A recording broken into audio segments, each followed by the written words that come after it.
Hello, so we're welcoming you back to the afternoon call. The drone's just going up in the air. A few technical difficulties getting the feed up here, and I think there's a possibility that people may well be watching this as a re-record because the stream had dropped out temporarily, but we'll thank you all for your patience. And what you can see right now is that we have got sheet glass A-frame peaks to run off the rest of the heats. And we've got in the water the semi-finals of the under 14 boys, and it's Kobe John Williams in the white, Ted Owen in the red, and Ollie Phillips is in the yellow, and we are at the halfway point of the heat. And as things stand at the moment, Kobe John Williams is leading the heat, Ted Owen in second, and Ollie Phillips is in the third. Phillips needing a 3.1 to move into the progression position. Williams and Owen looking strong. There goes Ollie Phillips looking for a wave. I don't think it's that one's going to necessarily get him the 3+.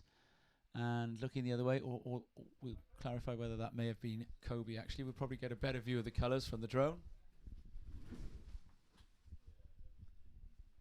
And the conditions now are really nice. We've got the Lantwit low tide peak. It's not going into that deep trough anymore, so it has been worth going on hold for the 3 or so hours that we were on hold. And we'll see quite a few sets now as this tide turns to come back in. It'll unleash the swell, and I think there's a good chance that by dark we could be seeing waves. We spoke to Jamie Bateman earlier, and there we go, up and going on his forehand on the front side. That is the surfer in red, Ted Owen. So he'll be looking to try and see if he can replace a 1.75 backup score. It'll be interesting to see whether that does happen.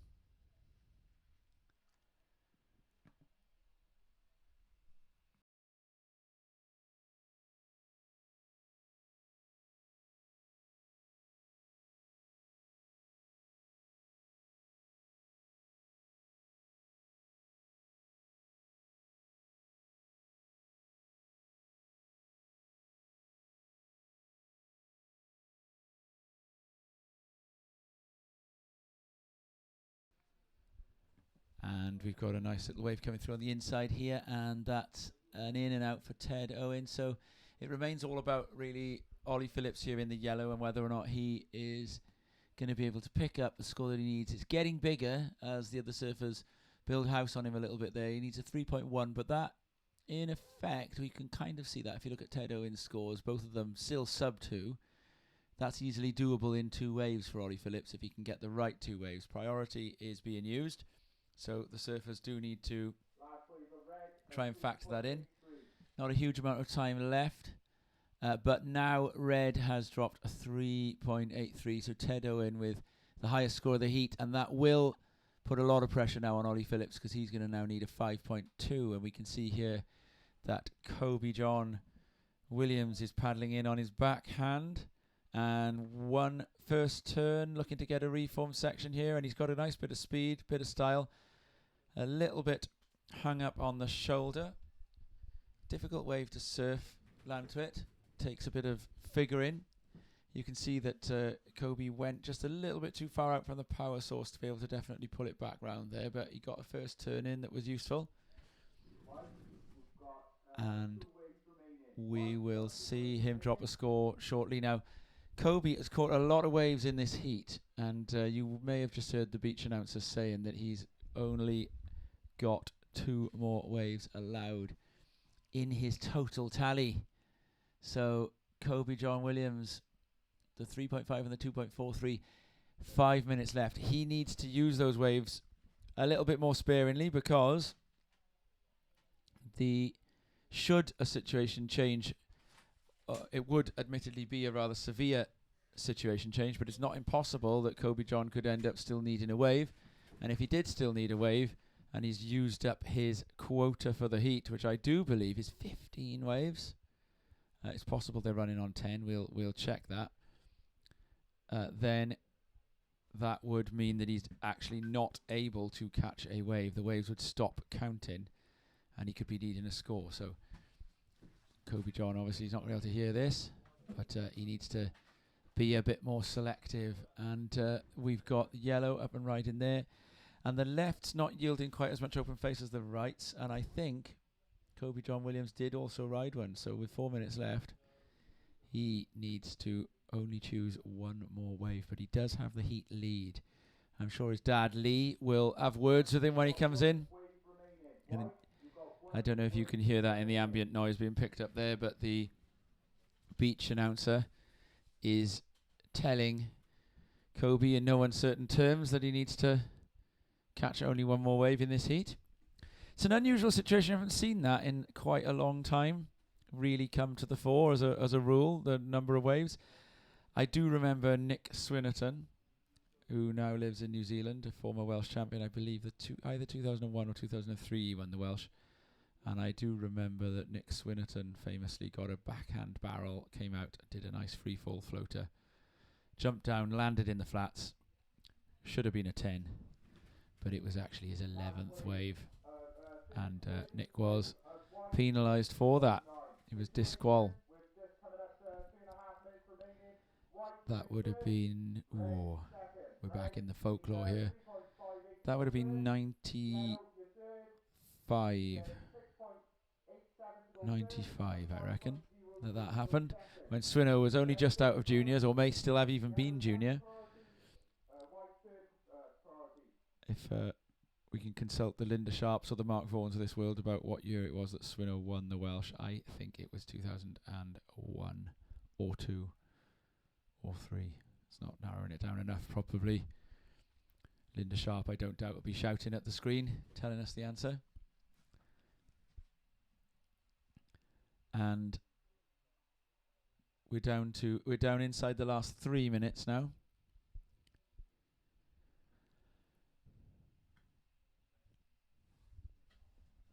And we are seeing a set come through. Beautiful evening light. And there we go. It's Ted Owen, and he could have probably done with trying to put a turn in there. And behind him, 2 minutes remaining, that is Ollie Phillips, who's looking for a score that is now bigger. Again, he's looking for a score of a 5.03, so that would have to be the highest scoring wave of the heat for Ollie Phillips to move into a progression position. But these kids are learning. That's what the Welsh Juniors is all about. Let's not forget this is the under 14 boys. It's great for them to be able to surf and use the priority system, to be able to use live scores, and to be able to go home and watch themselves on this webcast. And all of these guys have surfed really well, getting used to this peak, a place where they're going to compete more in future. And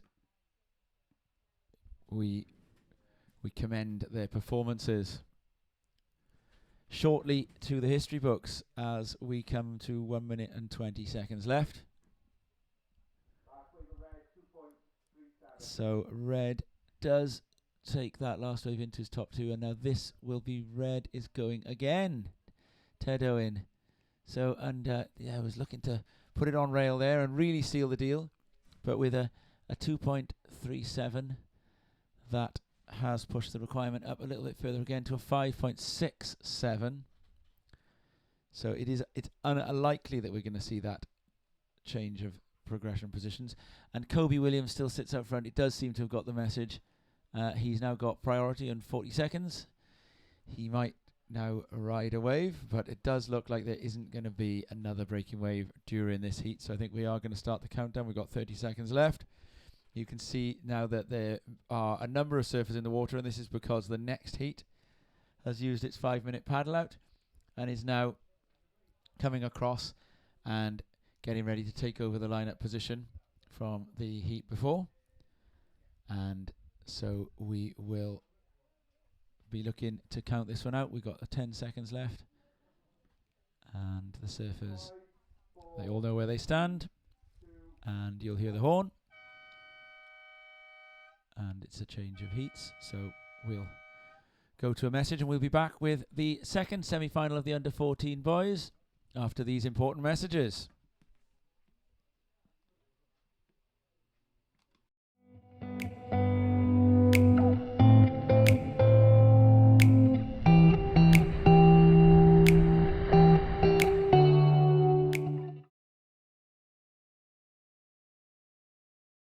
Not actually on.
So here we are now, and we're off to a good start in this heat.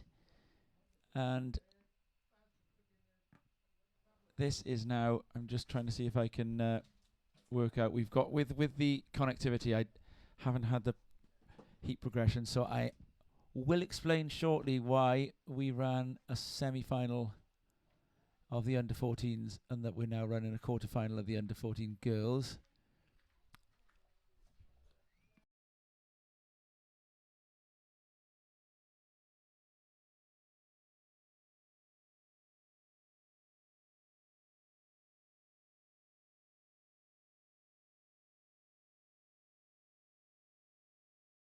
I got confirmation on that one. It was there was a bye in one of the heats. Whether that's the on-hold information, whether people are not necessarily keeping up with their on-hold information or making decisions not to surf that heat there. It was a bye, so we've got our under-14 boys final set. And so here now we see Katie David, Gwennan Morgan and Ruby Lewis.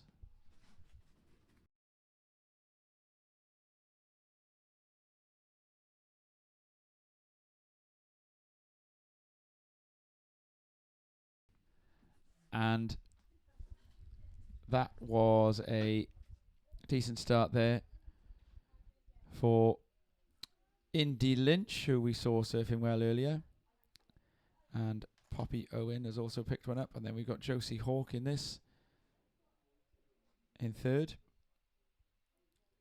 So, yeah, we're just sorting our screens out. So what you can see in the top right is entirely correct. Indy Lynch, Poppy Owen and Josie Hawke are in this heat, and the next heat will be Katie David, Gwennan Morgan and Ruby Lewis. So We saw most of these girls surf in the under 18s as well. These guys are surfing multiple categories, a very good idea in your junior years. And you can see the Vale Coast in its early evening beauty there, or mid-evening beauty. Gorgeous glassy conditions. Sunlit cliffs, smooth surface, 3 surfers, warm evening, just enjoying the line up to themselves. If that's not worth entering the Welsh alone, then I don't know how we're going to persuade anyone. Look at that, and there's a set coming through here. Nice looking line. I think it is going to rise up and spill over this fabled cobble point. And we're going to see a paddle. There is a priority in place, and so the paddler is going to be the surfer in yellow, Josie Hawk. A little bit hung up on takeoff, and that right-hander reels on, and that was a very well lined up right-hander there. The surfers maybe need to sit just a little bit more underneath it. What we've got now is the late leftovers of the swell that we've had over the last day or two. And I think that looks like Hawk. No, that's Indy Lynch in the white. No, that was Hawk again. So she's getting it right. She backs up quickly. And then in on the backhand is Poppy Owen, and she gets a turn in. And then that wave runs off into deep water. So we're going to have some scores drop in here. It was Indy Lynch and Josie Hawk, all of them rode waves there.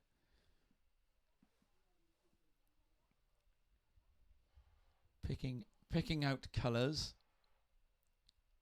in these but I tell you what, the beautiful sunset colours, we can't be complaining here, can we? And here we go. We've got another takeoff there. And that was the surfer in yellow, Josie Hawk. And so Poppy Owen got the highest score of the heat for that last right-hander on her backhand, 2.97, so nearly going into the 3. It was given 2 3s and a 2.9 by our judges. And so she takes a strong early position in this heat, and now we split the peak both ways. Poppy Owen going on the left, and she gets a turn in there. And then up and riding behind here, we're going to be seeing the surfer in yellow, and this time she gets down onto the open face. And this is Josie Hawk, and she's got a cut back going onto the inside there. And then the wave drops out into deeper water. So just the one manoeuvre chances being offered up so far, but we've got scores definitely to drop there for Poppy Owen and Josie Hawk again. And I'd be interested to see whether either of those actually goes above Poppy Owen's first. I think it'd be very close if any of them did. And the wave drops for Josie Hawk at a 2.17. Lynch, I don't think will go up as far as the other two, but Poppy Owen, the judges have got a decision to make here. We're going to learn now what they're liking in terms of front side, back side. Slightly smaller wave than her first wave. Front side turn. So Lynch drops a 1.33, and here we go now. We're going to get the next score of Poppy Owen. And that goes in at a 1.7, so that actually goes in under in the rank order, according to our judges, the wave of Indy Lynch. But it does mean that Poppy Owen is in a good position in this heat now. 2.97, 1.7. Heat total of 4.67. So Josie Hawk would need a 2.5 to move into first. Now Josie Hawk would only need to back up a 0.83 though, and there we have an in and out. I think that was Poppy Owen. So Josie Hawk would only really need to back up at 0.83 to move further ahead of Indy Lynch, and it's Indy Lynch that's chasing the progression position, needing at the moment a 1.68, but there are some scores to drop. And I can see the scoreboard in front of me is having a think. It was Poppy Owen with the in and out, 0.87. So in the white, last of Indy Lynch. The judges have to think more about this one because 1.68 would result in a progression change. I'm not going to try and call it. And there we go. The last of white, Indy Lynch. It is a 3.27. So that is the highest wave of the heat so far. And so Indy Lynch pops up into second. And now we have another great bit of surfing going on from both the surfer in yellow followed by the surfer in white. We've got an exchange going on, and this is going to turn into a bit of a ding-dong here now. So Hawk immediately replies, and we're going to have to see scores drop in for both of those. And then behind them as well, Poppy Owen with a fast section to make through. Gets through that section, and the judges have got their work cut out for them here, deciding which of these is the best wave of the heat. That is a very good wave from Poppy Owen as well. So I'm thinking, without having to name the specific scores, that Poppy Owen will go into a stronger lead as a result of that wave. But it remains very close and a real back and forth between Lynch and Hawk in the yellow and white. So we've got non-score dropping for white, and the score for yellow needs to be a 2.44. And the judges are going to have a think because it could very well go there. There's one more score still to come for white, actually.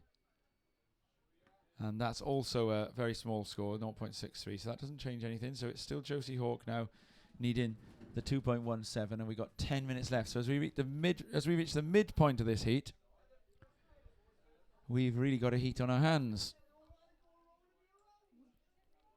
And it is still having a think. Judges are having a... There must be one judge here now that can't make their mind up, and I reckon head judge Craig Burrows, he'll be demanding. The drone has landed for a bit of a battery charge, and we're going to have a two-way peak split here, and that is Poppy Owen going on the forehand again. So we're waiting for this last of Josie Hawk to find out our progression situations, and we'll bring that to you very shortly.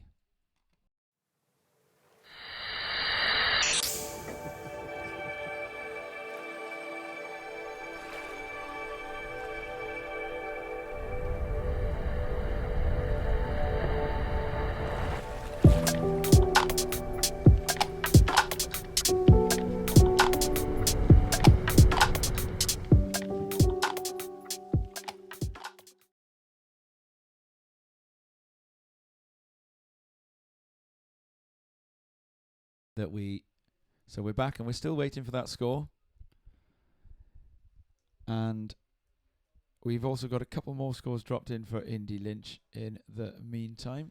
And again here, this is the surfer in white, Indy Lynch, up and riding. So she's looking to protect that lead, or that second place, and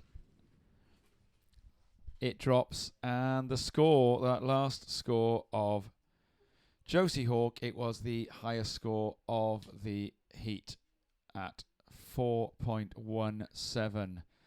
So Josie Hawk goes into the lead, and all of a sudden from the lead it is Poppy Owen who is looking over her shoulder, and she would need a 3.38, just call it a 3.4, to go into the lead. But what she needs to do here is to try and defend a 2.53. If she can improve on the 2.53, she pushes Indy Lynch's requirement further away. And Indy Lynch needs a 2.23 to take the lead there. I think that was Josie Hawk on that last one.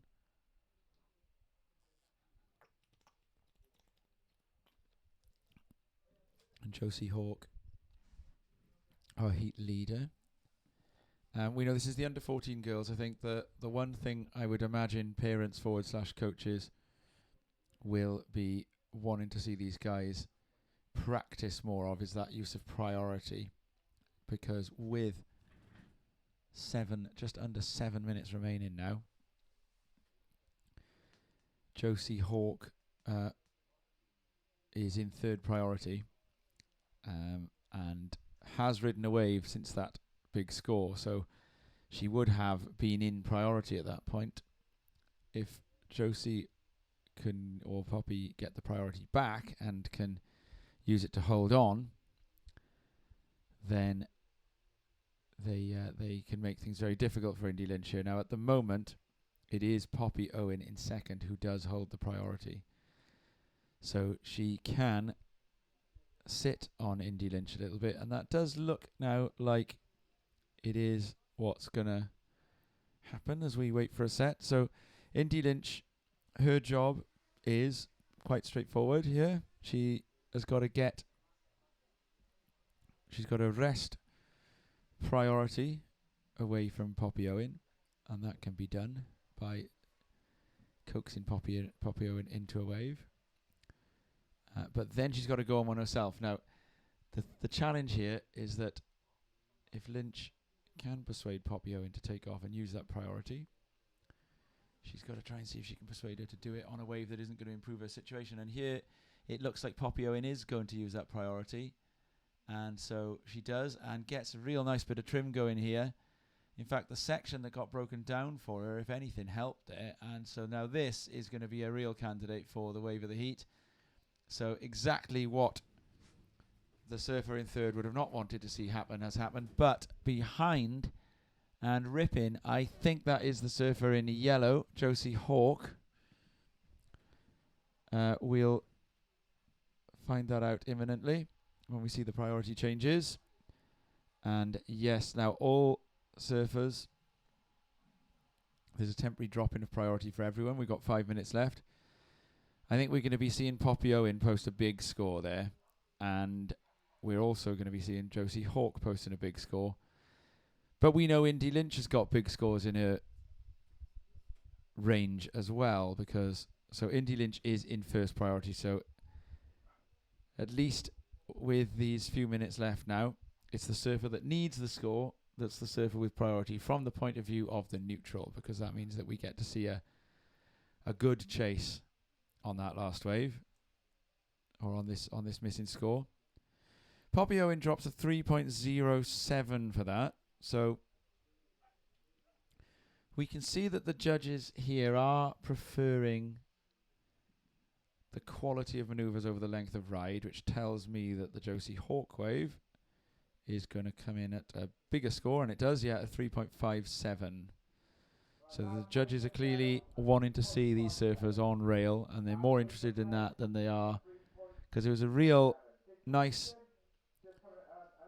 line of speed drawn by Owen on that wave, and Hawk's wave a little bit more bowly, a little bit shorter, but really engaging the rail.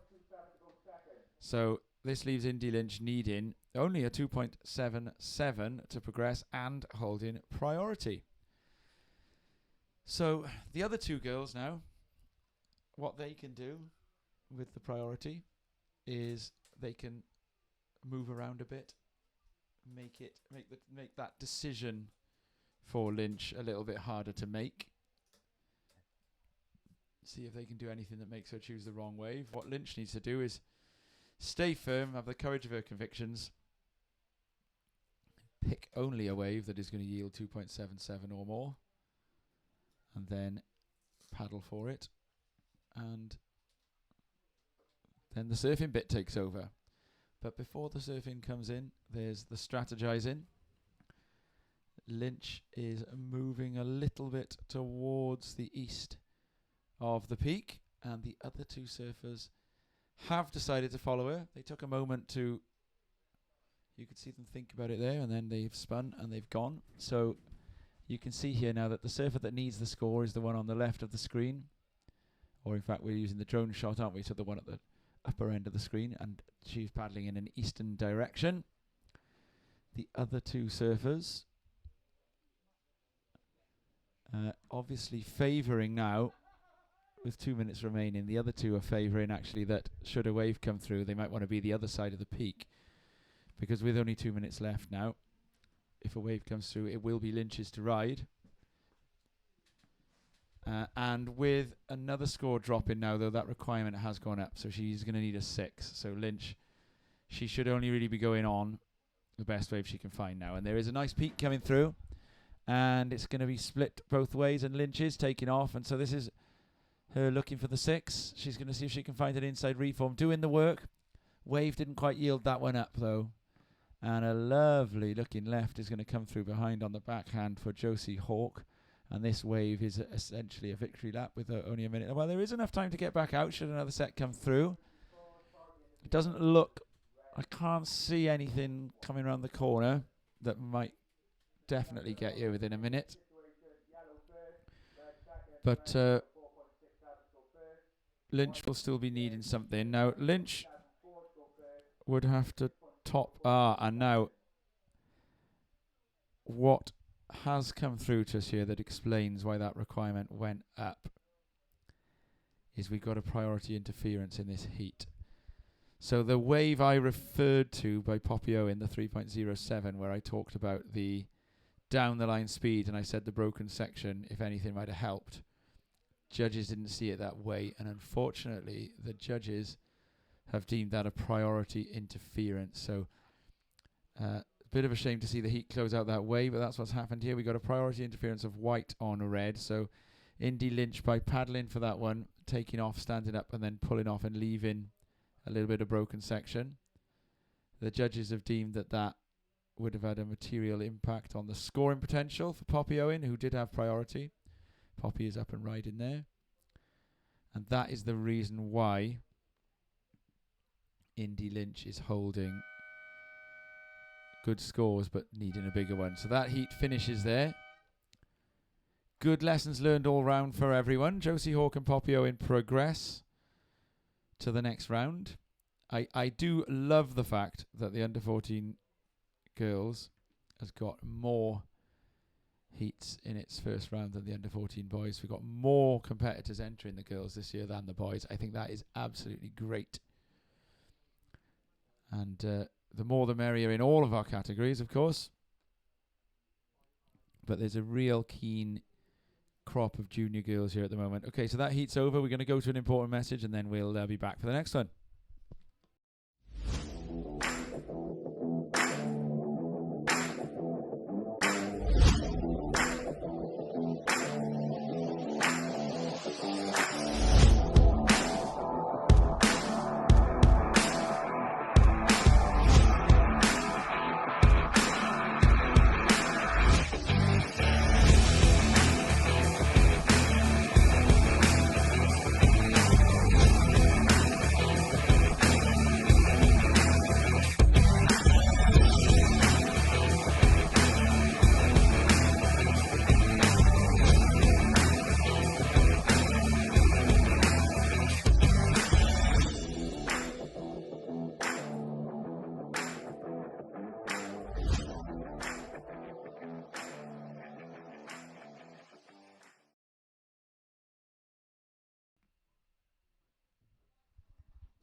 And we're back, and we've got a start to this heat already. And it looks as though I'm getting the luxury of a co-commentator,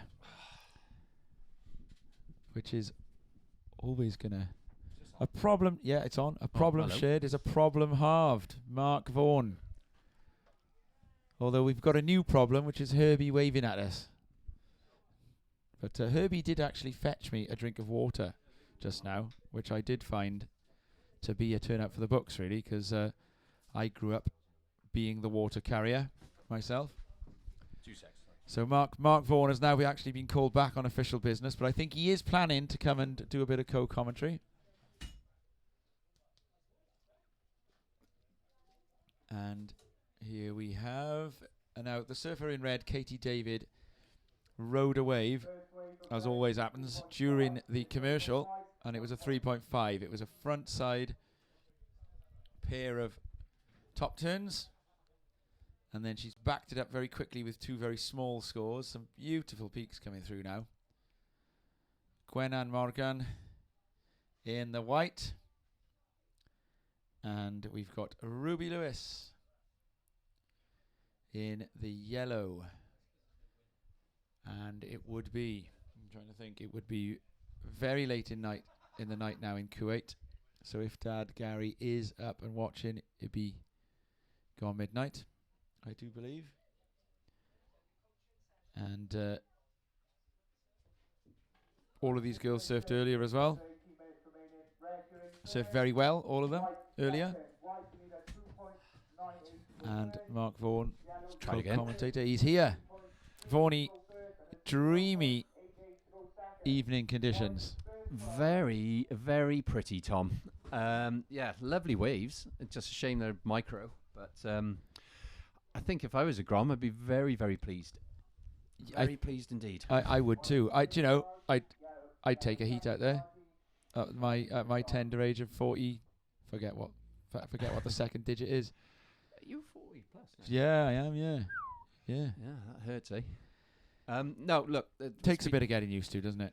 Yeah, well, it's first time in the booth today for me. Well, say today, it's really latter part of the day now, 7:15. Is this the first time you've called heats today? Yeah. It is, but I've been busy boy today because obviously we've had very testing and difficult conditions. First of all, because we had lovely waves and then the fog came in, and then when the fog cleared, we managed to get some heats run, and now we're in this situation where we've been waiting for the tide for 4 hours just to drop back, get a bit shallower, and give us a couple of walls for the competitors to work with, and that's happening. We're seeing some good rides actually. Yeah, some of the better surfing of today. I know it's small, but there's still some really nice lines being drawn. Gwenan Morgan on the backhand just then. Indeed, in the turquoise suit.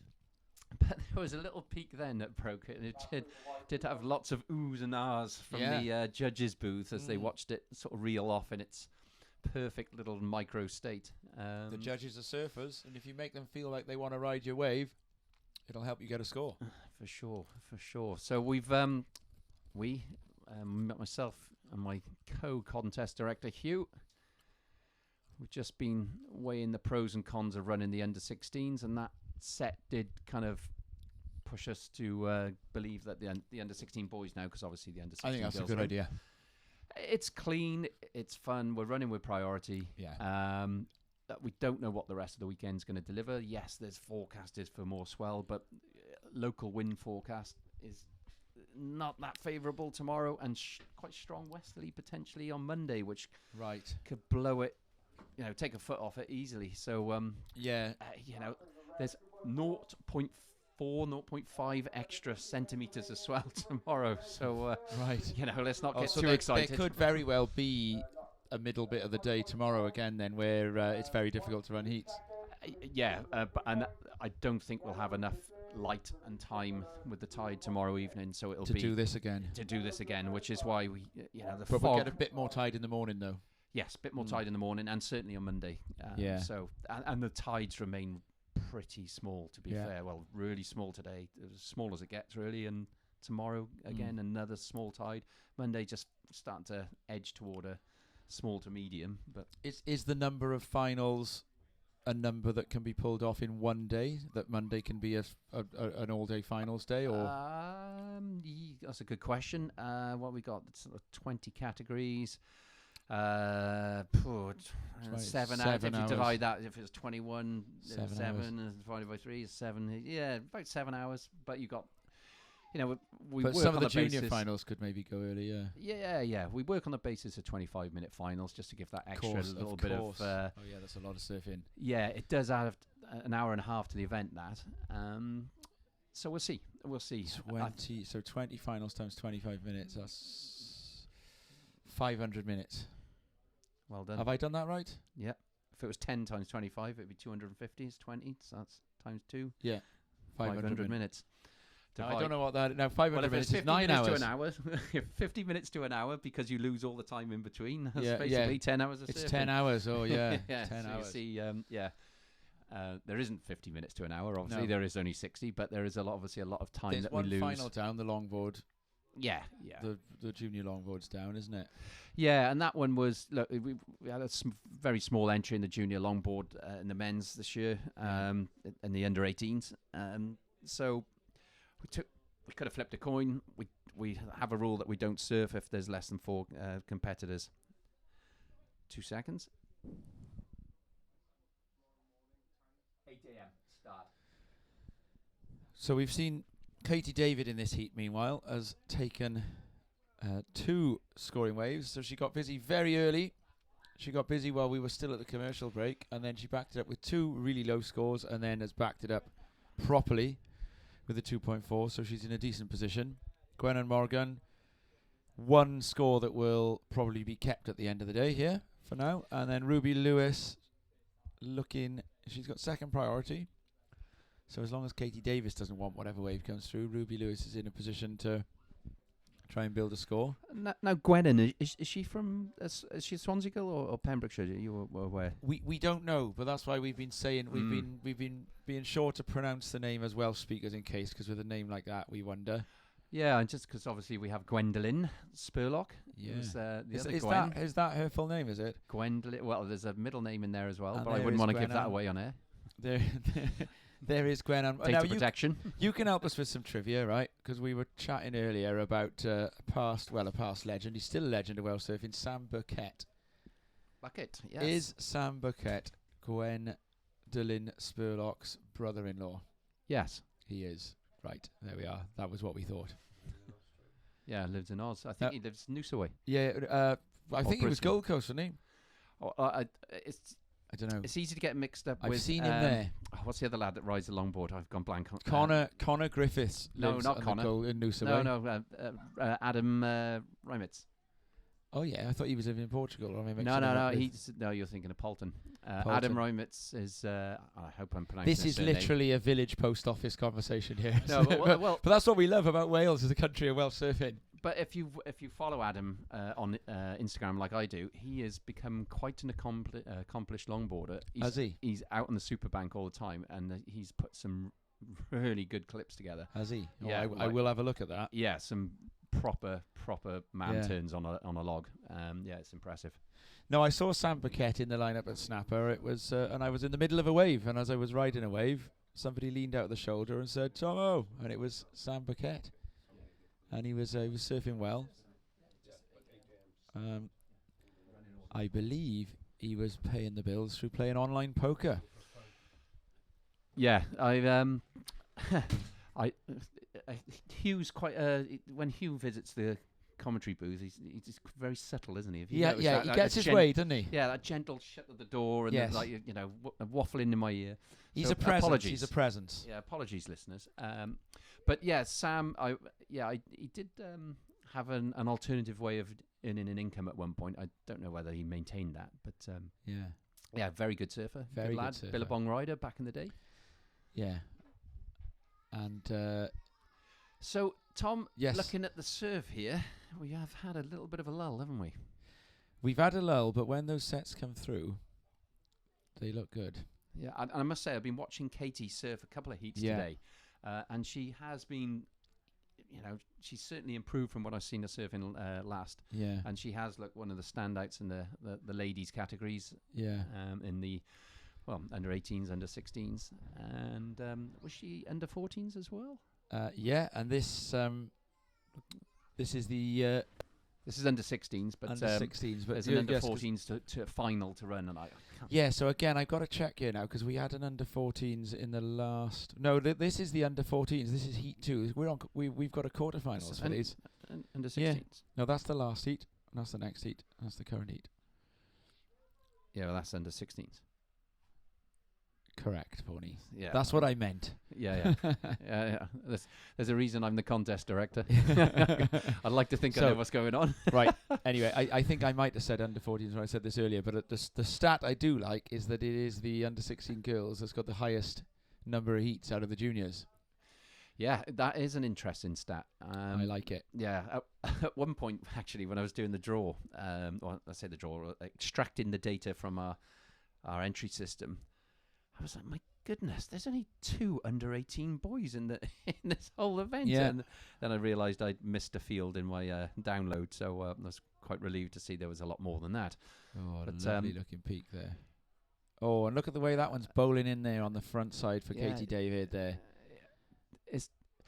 I think when you're out there and you've got a couple of waves under the belt, and with this priority running now, and I think these girls will look back over this footage and maybe with Phil Sadler, their coach, They'll be thinking whether they should be sitting further out and waiting, won't they? Exactly that. Same as the last heat, and then they did actually in the last 5 minutes of the last heat, and yeah, I mean, guess with the scores are still fairly, it's difficult to get much beyond perhaps a 4 or 5 out there right now.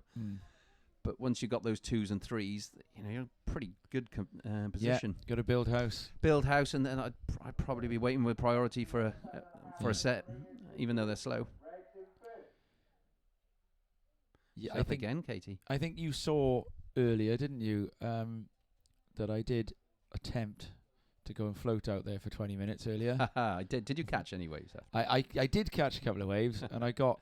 Did you? I watched for ages. I did 100. I think I heard somebody cheer. At one that point. was me. That was me. Yes. Yeah, that was when a set came through, and I didn't catch one wave of that set because I was in completely the wrong place. No, you kind of shuffled almost to your feet, and I awarded you a round of applause for that. Yeah. Look at that beautiful little peak in the background. Beautiful, isn't it? Yeah. It was, but what I hadn't figured on was that there was a really strong rip running through it, which I think was to do with the water runoff. Does that make sense? No, it's on a small tide like we had today, outgoing. The outgoing rip starts about an hour earlier. And it was than normal. It was an east to west rip. Yeah. It started about an hour earlier than normal. And it was real hard work, and you were riding into it when you went right. Yeah. I got it. Now this is a lovely looking set coming through here, Vaughnie. Yeah, and I am in mindsurfing heaven there.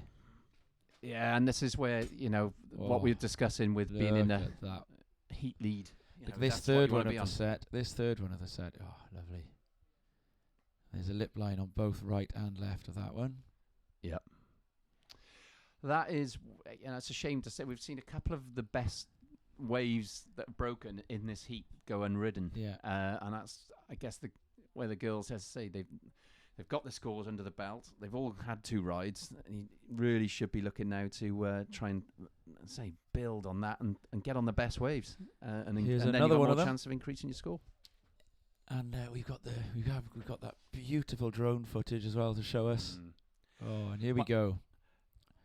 Up and a ride in here, and that's Gwenna Morgan. Now she's on the wrong side of that peak there, going left. But this one's got a bit of face on it, and no, actually, that one's Gwenna Morgan. I was going to say it looked like yellow on the first one, but it was sort of the sun reflecting off the white. It was yellow. It was yellow. So, I mean, to be fair, Tom, being a little critical on the use of priority here, but it's how they're going to learn. Yeah, but it's having just went in for a quick dip wash. Yeah. So you did. You went in yourself, did you? Yeah, I hadn't surfed for a couple of weeks. Here or around the corner? No, just now. Yeah, just before the start. Okay. I just had to get a wave under my belt for the first time in 2 weeks. But yeah, it's so glassy, you cannot see anything coming. Really? Yeah, even the sets, that it's just until they're right upon you. So we're just inside 5 minutes now. Yeah. By the way, and it's a very clear 1 and 2 here at the moment. Yeah. David first, Morgan second, and Ruby Lewis then is looking for an entirely attainable score of 1.97. I think that's the thing with these heats. You only need that one wave, don't you? And if you do get a set, and it allows you to do 2 turns, then you could be sailing from last position into first position. And well, that's what happened in the last one. Yeah, with Josie Hawke. And look at that one on the front side. Yeah, Katie David. This is going to be the wave of the heat, and behind it looks like Hollister Ranch or something. It's certainly, we got a beautiful sort of sky and light this evening. A couple of ships. They look like they're floating on air, those ships. My grandfather-in-law used to say, look out to sea, and he used to say, I see no ships, only hardships. Well, It's not a hardship today, though. It's gorgeous conditions. it is. I just hope there's a bit more swell comes in and sort of just a bit more consistent. It's just gone a little slow again. It'll happen. Yeah, hoping so, because we've got the... Sometimes you get one heat like that, another heat. It was, the last heat was chock full of waves the whole way through. I think we had all surfers hitting the sort of 10 mark. Is the wave limit 15? Because we saw Kobe John Williams in the 16 boys reach it. Yeah. I'm just being greeted by Hugh Murray there, Welsh Coffee Co. owner, director, chairman, president, salesperson. Right. It was flashing a box of caffeine goodies for our... oh, lovely. For our winners. I like a coffee. Yeah, I a lot. Live off an espresso, double espresso for me every morning. And I must say, Welsh Coffee Co. I didn't actually know that it was Hugh's company. I bought some purely by accident over Christmas, and I enjoyed it so much that I put a subscription in, and then I was like, oh. Isn't he Sol's dad? Yeah. Sol Williams, his father. So, I hadn't put two and two together. So, they've got numerous blends, but I must say, I think I'm on a dark roast or something like that. A little chocolate hint. Do you grind them yourself in the morning? I grind. It's got to be done, isn't Posh coffee. Posh coffee. We grind and then a cafetiere, or do you put them through a machine? No, I've got a proper what you call I've got a barista. Barista, yeah. So you grind your beans, and then straight into straight into my little espresso cup. We finally caught up with our European friends on the continent who have been doing this for about 100 years before us. Well, I was going to say one of those European friends of the continent is the silent party in the room with us, Director Diana. Indeed. And I have no doubt, as a Galician, that Diana is going to like her coffee. I'm just judging whether she's going to want a microphone handed her way to say anything on that.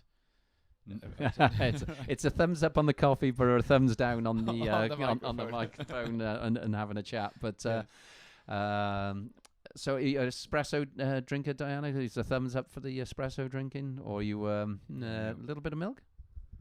Ooh, now controversial. In France, they call it the Café Noisette. Yes, the Café Noisette. Yes, on the backhand in the white, Gwenan Morgan looking to see if she can build house a little bit there. Dying moments of this heat, isn't it?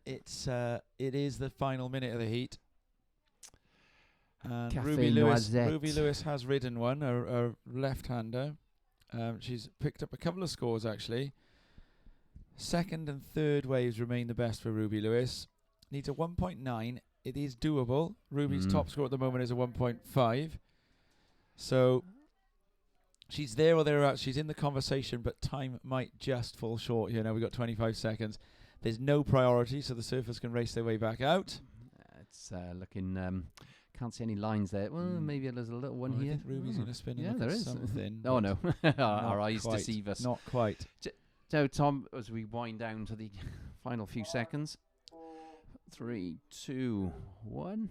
So that's Katie David with another win. It is, and Gwenan Morgan progressing. I think they progressed earlier too. So yeah, good surfing from the girls. I enjoyed that. Yeah, and while we were still remain on the subject of coffee, I must. Shall we have a coffee ad, and then we'll talk more about coffee. Yeah, I will, because I got a story there for you. Let's go. I'm looking forward to it.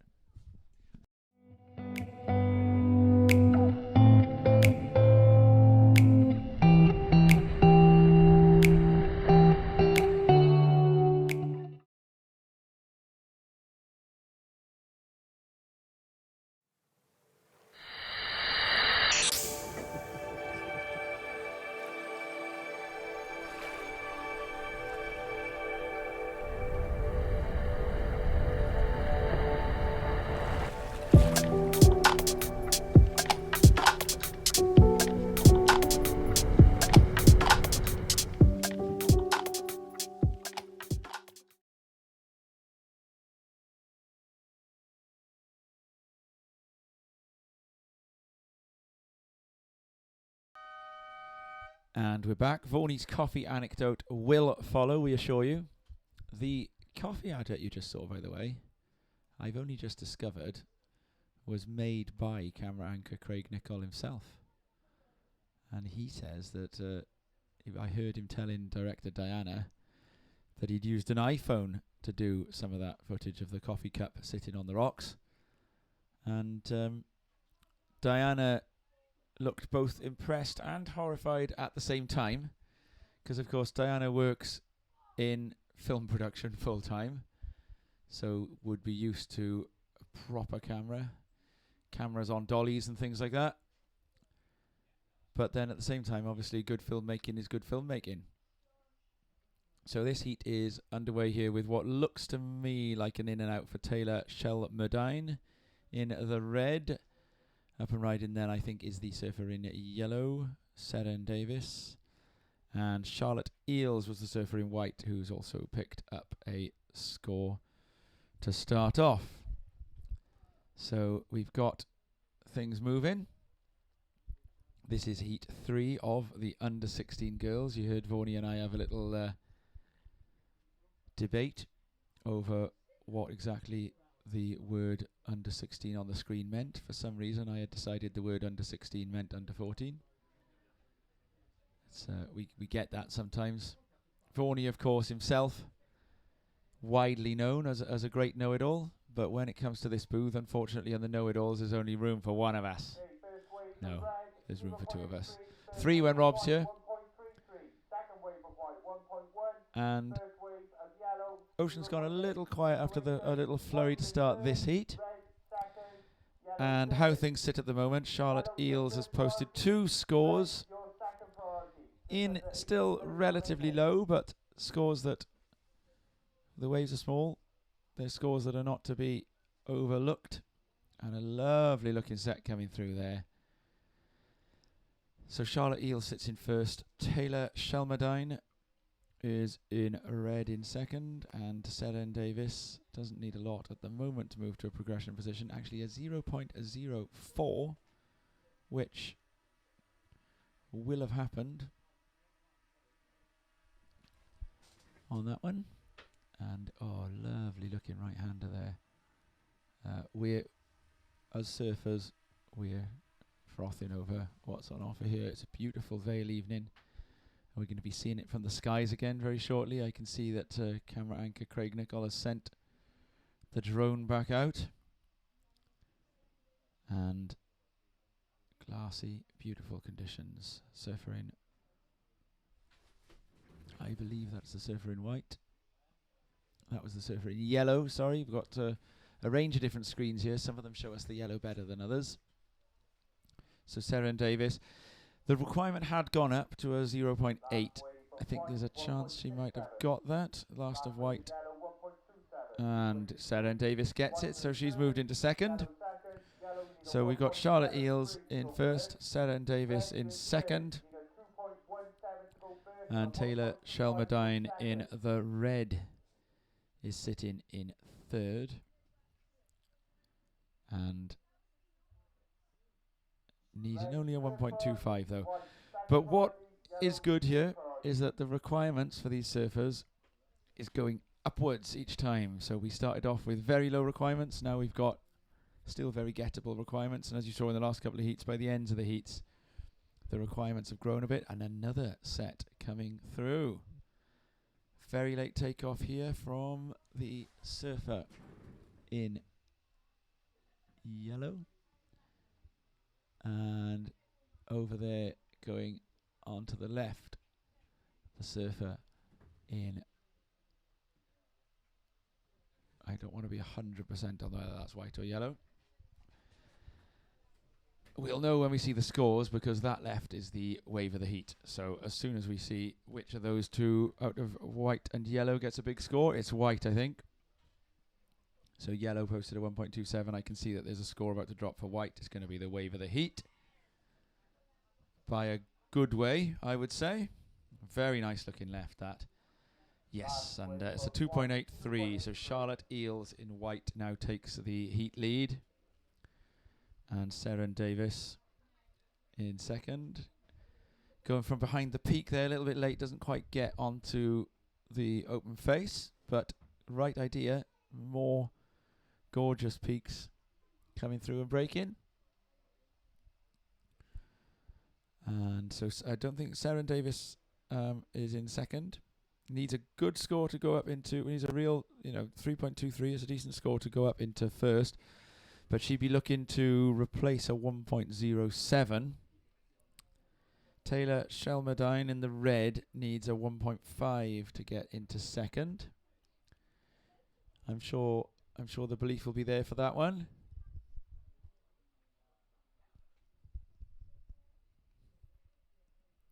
And we have a little look there from, I believe that to be the surfer in yellow, Seren Davis. I think the drone angle helps us confirm that I think it is indeed white sat furthest out. It is red.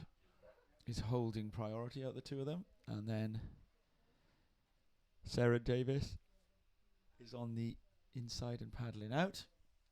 So Taylor Shelmerdine, the surfer who needs the score, is the surfer who holds priority here.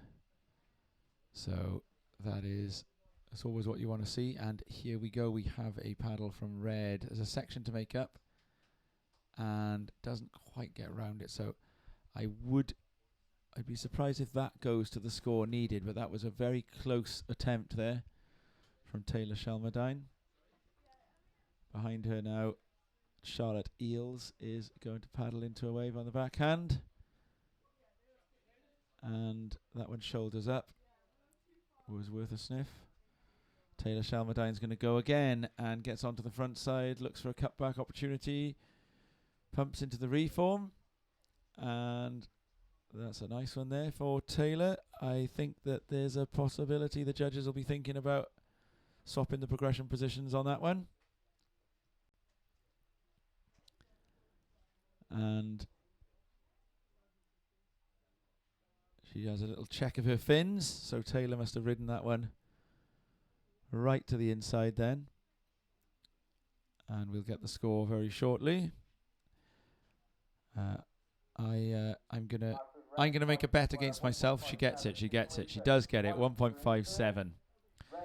So we've got red moved up into second now as the situation changed. So now it's Seren Davis in the yellow, who is the priority holder, sat to the east side of the lineup, furthest out, and she is going to paddle for a beautiful looking right-hander straight away. And meanwhile, Charlotte Eales goes the other way. Fantastic surfing here. Beautiful conditions. See the way that A-frame is coming across there, apexing round, or convexing round. And Seren Davis immediately posts the same score actually as Taylor Shelmerdine had posted on the last wave, and so takes the second place back. So Taylor Shelmerdine, who now has priority, will wait to see if another one comes through, and Seren Davis is going to try and see if she can further solidify her position. That wave was worth a go because she didn't have priority. Taylor Shelmerdine, the surfer that needs the wave, does have priority, and looks at the moment willing to show some patience.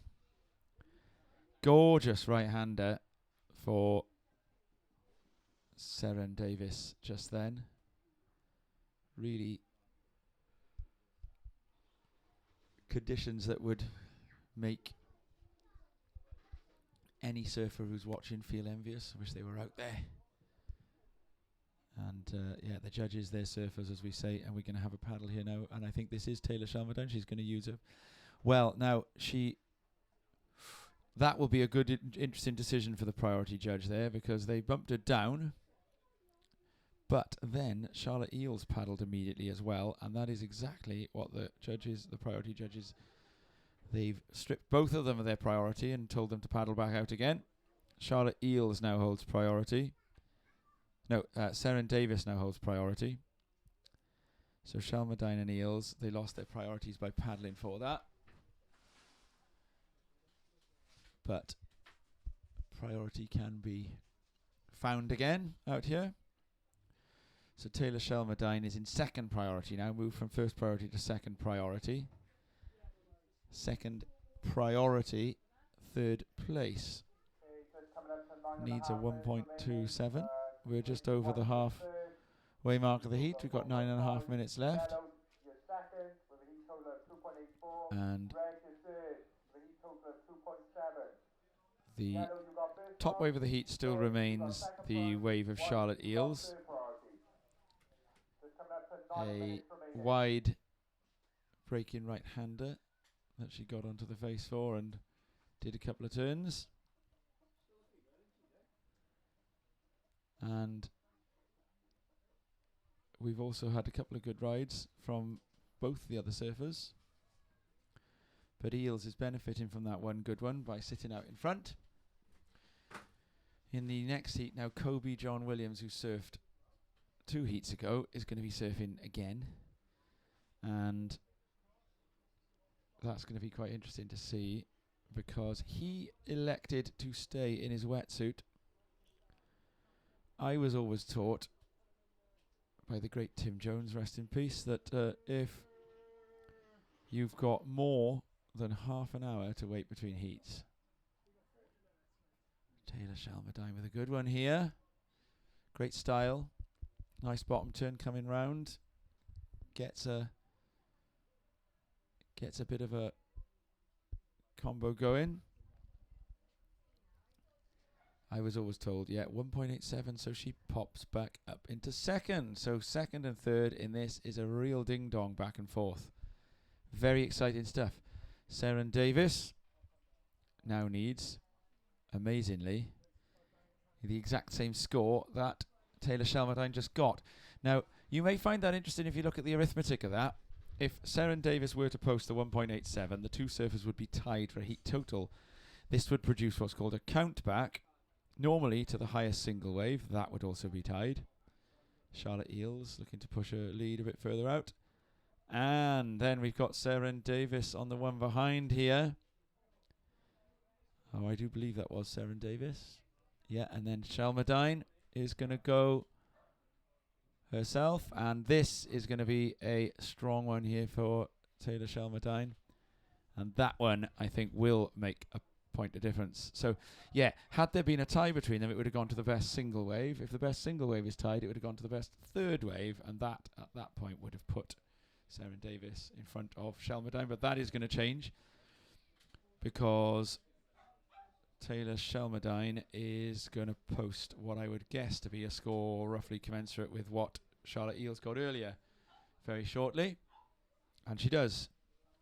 So Shalmadine with a 2.03 pops back into second. It's up and down between second and third between these two.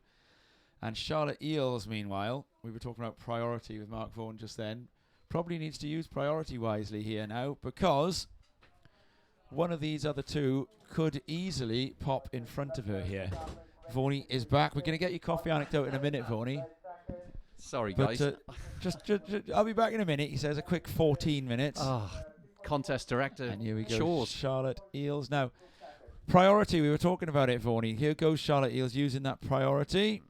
And we'll see now if that replaces a 1.87. That will be a priority well used. It looked like it may have. Look at these lines starting And to here come we in go. now, Tom. Oh, some great. This heat has seen a really consistent. Everyone's caught loads of waves. Yeah, it looks. They're going for it in this one. Pretty perfect, to be fair. Look at that. Second and third in this heat, Vaughnie, have swapped the position like a game of tennis. Literally, look at those scores there. It's just gone back and forth and back and forth. It's been a complete rally of position swapping here. These guys. Tussle. Oh, I'm gutted I missed this one. Yeah. I've been agonising over the running order. Taylor Shalmadine looks like she's moved into a slightly more comfortable position now, and I think this is her up and riding. Great surfing from Taylor Shalmadine in this heat. But I was talking as you came through the door, I was paraphrasing you on priority, and I was saying that in this heat, Although Shelmadine and Davis in the red and the yellow have been swapping second place back and forth as we come to the 5-minute notice. Good God, was I This gone is for one of 15 those where minutes? this is one of those where Charlotte Eels in the white in the lead probably also needs to use priority wisely. Oh, it certainly does. Because although the other two keep swapping second and third, that means the other two are constantly improving their score. And if she's not careful, she get dragged into that. Well, is that her taking off No, there, that's Tom? Taylor Shelmadine again, I think. Yeah, my tired eyes are struggling to zooming that far this time of night. Yeah. But say it's such achievable scores for all of these girls. Yeah. 2.33 for Seren to go second and progress. Yeah. So Saren's been in second about 5 separate times. There's some dreamy looking microwaves coming through on the longer point. Yeah. As well, Vaughan. Do you know what? Elliot Dudley always talks to me about that wave because I don't really enjoy it very much. And he always says, mate, if this was California, there would be 100 guys on that little knee-high right-hander. There'd be 100 guys on that wave. So I'm very glad I don't live in... And if there was Australia, it'd be 200 on that wave. Yeah, well, I'm very glad I don't live in those places. Yeah. I surfed there. I think it might have been... I saw you out there, and it was really good. And you were properly out there going for it. Earlier this winter. Sorry, I just want to backtrack. I'm glad I don't live in Australia and California with waves have got 200 people in, not for the other ways that don't. The other ways that don't, yeah. And here we go, Taylor Shelmadine. Oh, look at this. Yeah, she's ripping in this heat. And that is... Oh, look at this one made at the that back. second one. Who's on? Oh, didn't quite So get I think into it. Shelmadine is going to improve her situation there. That's my call. I think you're right, Tom. I haven't seen I enough hope of I'm this heat to pronouncing call. that surname correct. I'm very sorry. White, Mrs. and Mrs. Shelmadines of all parts of the family tree, if I've not been pronouncing that name correctly. Charlotte do just come got and one tell then as me. well then, I think. Did she? She Just did. A quick take off? She did. Looked like she got I don't know whether she got the leash caught around her. She didn't look like she got cleanly to her feet. And then she's got back out in time, so she's kept priority by the looks of things. And that's the second highest wave of the heat for that last one of Shelmadine. So she goes into... Well, she's in second, but she goes into a stronger position. And now Seren Davis would need the highest score of the heat to get into third, which is for most surfers, right? If I said to you, Vaughnie, in a heat, that with 2 minutes left, you could leave your opponent needing the highest score of the heat to move into a progression position, would you take that position? Oh, you certainly would, Tom, wouldn't you? I certainly would. Yeah, because you'd fancy that in those 2 minutes, if they were to take off, you'd then have a chance to fly again. It depends on what's happened in the heat wave-wise. If it's been a wave-starved heat and nobody's got any waves, and you had Toledo in your heat, you might think a bit differently. Yeah. But no, given that there does seem to have been quite a few sets in this heat from what I've caught during the various conversations I've had about running order. Yeah. And I can confirm we're just going to run through. Have they concluded anything? Well, yeah, we decided to run the under-16 boys with the 2 more heats. We've had Jamie Bateman, surf line, with us. Yeah. Explaining what he believes will happen wave-wise over the next 2 days. And whilst we are anticipating more swell, we do have a little bit extra tide, a little bit extra wind to consider. So right. It's really clean, surfable conditions at the moment. Absolutely. So, as Herbie says, when you've got waves and they're in front of you, keep running. Keep running. So that's what we're doing. And that's changing the arithmetic for tomorrow, every heat we run. Exactly that. We will down to, when the under-16 boys finishes, we're down to about 16 hours of surfing, 8 hours each day. Right. 8 hours each day. Of course, we saw this morning, the fog. The fog, a possible... We could have glare issues. There's all sorts of... the wind could blow a lot harder on Monday and create... Shelmadine sealing the deal nearly. Ooh.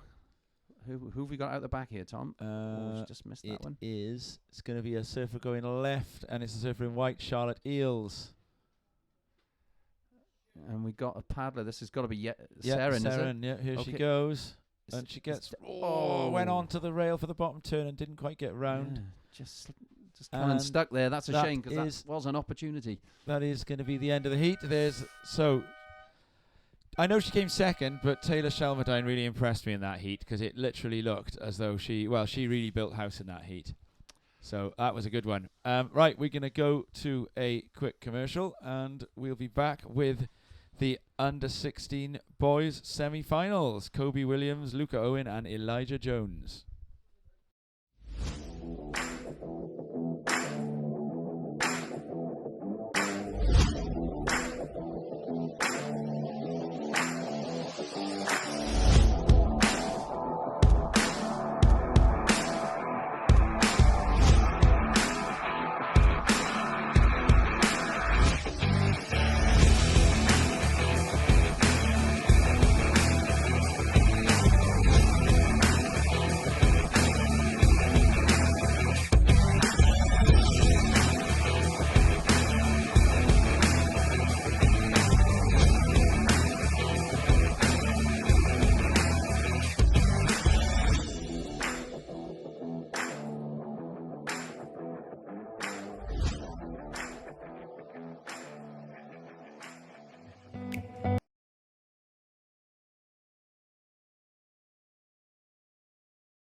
We're live. Sorry, guys. I'm trying to multitask here because I'm trying to do the running order while Tom has gone for a couple of refreshments to lubricate his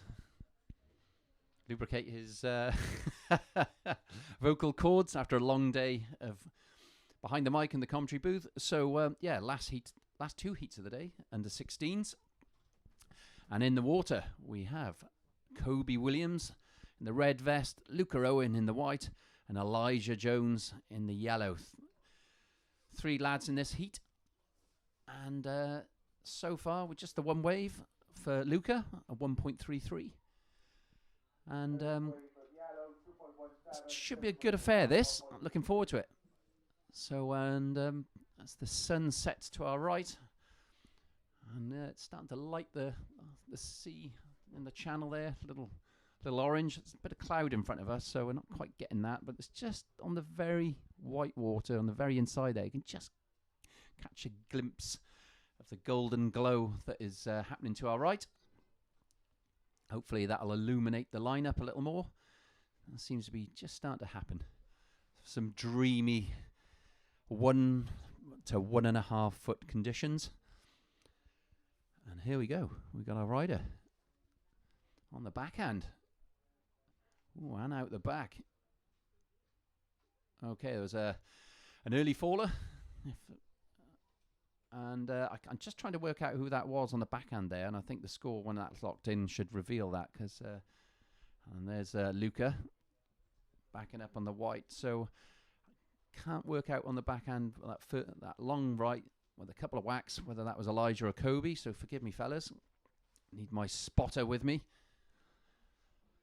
But that was certainly the best ride of this opening heat of the under 16 boys. I say about to put the running order out for tomorrow. We expect a slight improvement on the size of the waves and light variable winds. A little cross shore maybe. Cross off. Oh, and Luca's up again. He's getting busy. I'll give him that.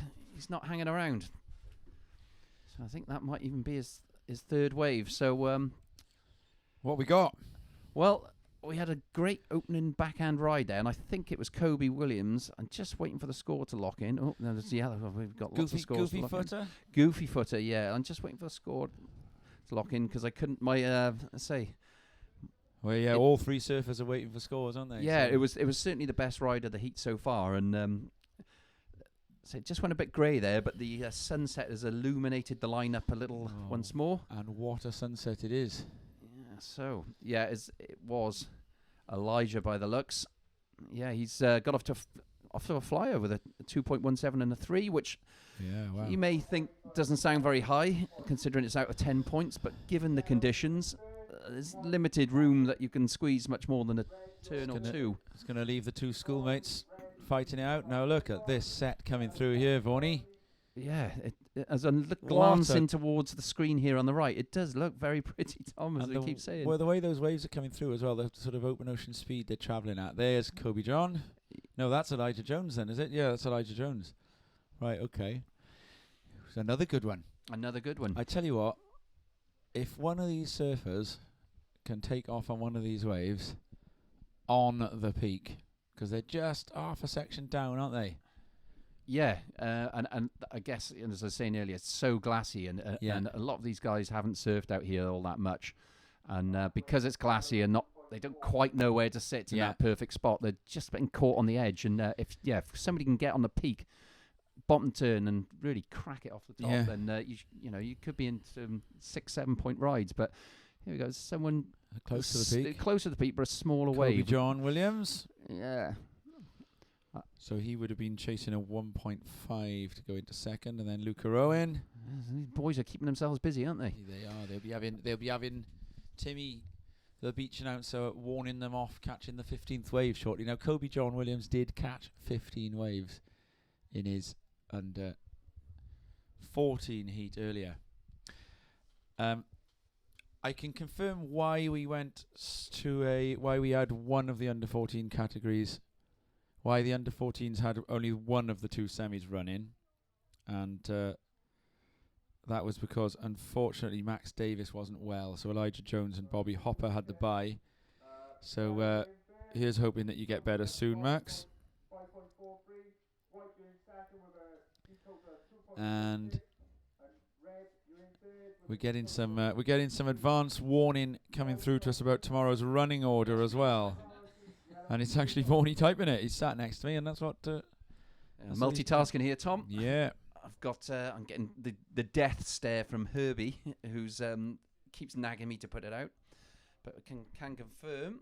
Boom, there's my next type in, look. So we're going to start with the under-18 boys in the morning, 2 heats. And would expect the tide to be... It's 8 p.m. now. So the tide will be not too dissimilar position. And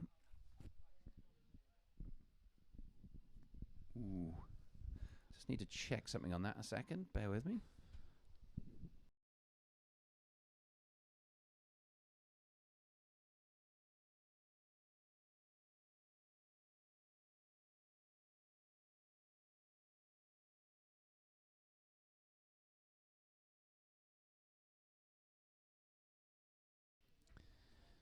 And up and riding on the backhand now, and that is Elijah again. So he is flying in this heat. And now I didn't see the first wave of Elijah, so I haven't got that point of comparison to be able to make.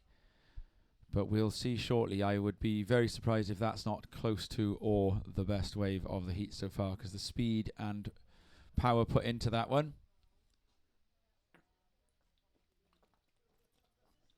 And yeah, that is the best wave of the heat so far. So it's a 3.5. So now Elijah Jones is looking real good in this one. And we've got Kobe Williams still sitting in second. He's got a decent score by the conditions that we've got for his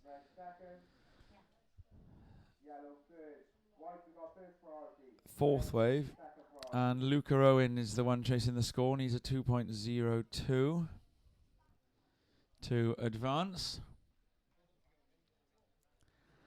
there'll be some dads down on the point there. Lee and Greg, Kobe and Luca's dads, are both friends. Kobe and Luca are friends in school. And the dads, it's a civil attitude they'll be having to each other down there, but they'll be properly rooting for their boys. And Elijah getting busy again there. Now Elijah has a pretty commanding position in this heat, given that we're halfway through. So I would say Elijah would be thinking about if he's got access to the coaching, he'd be thinking about slowing down and looking to sort of be a bit more selective with his waves. Luca Owen has a look at that. Elijah on the inside. So having picked up the two best waves of the heat, Elijah is going to just stay under everybody else's priority and keep moving. Luca has priority over Kobe. And Luca is the one who needs the score. So Owen in third, currently not in an advancing position. Luca Owen. And he's going to push the button on priority and goes for a very tight top turn in the face on that one. Kobe John then, possibly with a paddle, might be stripped of priority there. Now this will be a good example of the priority query that I know Phil discussed earlier when he was in the booth, Phil Williams, and that is whether or not it is possible to paddle for a wave and not lose priority. And in the case of Kobe Williams there, the judges have decided that that wasn't a paddle, that was merely moving across the lineup and using some of the wave's energy for a little bit of a shove. And so then we've got going on to the backhand. Elijah again. So Elijah's got a cracking backhand, but would be chasing scores that are going to need well, he's not chasing any, he's chasing his own scores. So 3 pluses needed. Not going to get those by sitting on the inside. Unless he's got something up his sleeve, something fins free. Luca Owen's going to take to the backhand, and Kobe John further down the line and goes for a re-entry but doesn't. So Kobe John Williams doesn't stick that turn. So no change in the situation there between Luca and Kobe John. We've got all three surfers relatively close together. Now there is a priority being awarded to Elijah Jones. So even though he's been surfing on the inside and is now inside, when I say inside, closer to shore than Luca, on account of the other two surfers riding waves, Elijah Jones will take the priority and use it straight away. And up he goes. Goes for a top turn, doesn't stick that. So some of this discussion that we have of these junior approaches here, we know that the juniors often might go and watch their own heat on YouTube later. So some of it can double up as feedback. There's Luca Owen. He uses a priority there and gets one top turn in. And if he can get a second one in, then I think Luca Owen will be picking up a bit of a score here. Goodness me, this contest director role is really annoying me, Tom. Solve your query? Well, my phone's died, which is really not very helpful. I've run out of battery you probably can't post it off mine because it's not an admin. No, I've Timmy's on the case. Right, so, okay. yeah, resolve the query, and thank you very much for that little tip, because that would have caught me out. It was correct, was it? Yeah. Okay, right.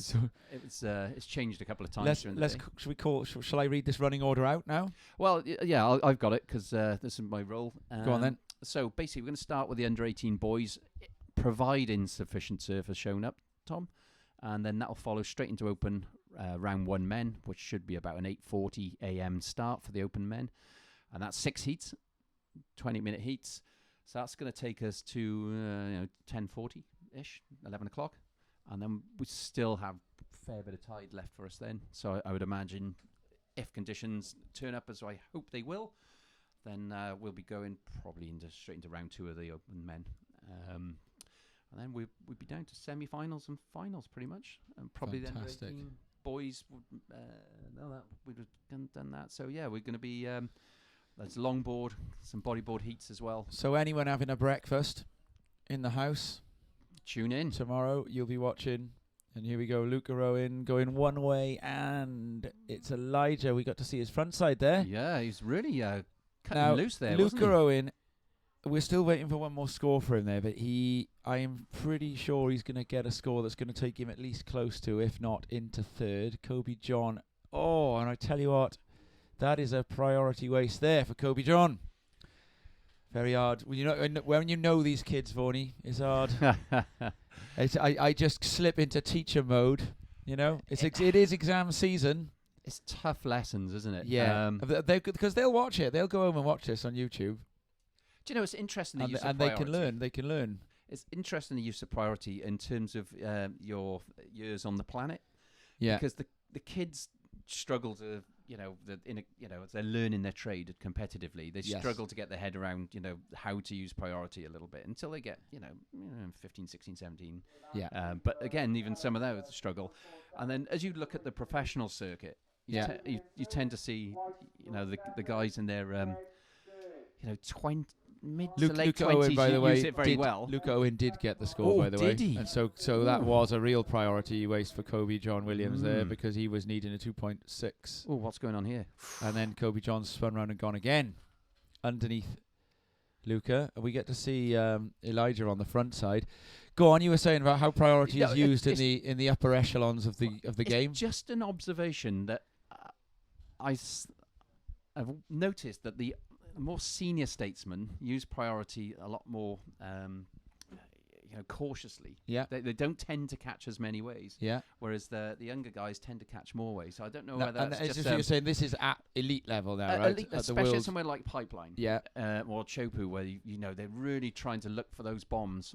And then there's Luca. Luca Owen. Now, that could turn out to be a good call, though, because Luca gets real busy on that wave. So he wasn't keeping anyone off that wave then, and it didn't look at the time he paddled for it as if it was going to be a particularly good one. But he's going to post a score, so that's probably 3 taps to the beach, Tom. that's a sensible use of priority, although as he took off, I was thinking it wasn't. So what do we know?